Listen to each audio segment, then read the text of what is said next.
This November, world leaders are coming together in Glasgow to discuss action to tackle the climate emergency. At this meeting, called COP26, they will be challenged to set targets to get the world on track to reach net zero carbon emissions as soon as possible. Global warming has become an urgent problem. The emissions from using fossil fuels in our economy and our lifestyles are driving dangerous changes to the climate. We're already seeing the consequences of this around the world. Coastal and island communities in the Pacific are having to relocate due to sea levels rising. Farmers in southern Africa are facing crop failure due to drought. More extreme weather patterns, from cyclones to heatwaves, are leaving a trail of destruction. If we don't limit global temperature rises, scientists warn the effects for people and planet will be increasingly catastrophic.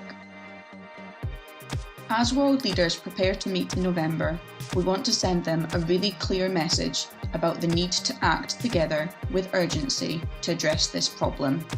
They hold the power to agree the bold steps that are necessary to turn around this crisis. As Christians, we believe that God has entrusted creation to our care. It is a gift that should enable all life to flourish. People, plants, animals, earth, sea and sky. Loving our neighbours includes our siblings around the world and future generations. In the context of climate crisis, caring for creation and loving our neighbours involves living responsibly, acting for the common good, and challenging injustice. It also involves speaking up, to call on our leaders to rise to this moment and look beyond short-term interests to protect the future of the planet. The United Kingdom has a particularly important role to play as it holds the presidency of COP26. We need the government to lead courageously, ensure the voices of communities on the climate frontline are heard, and encourage coordinated action at the COP. This would mean countries making more ambitious commitments to carbon reduction, as well as agreeing to stop subsidising the harmful production of fossil fuels.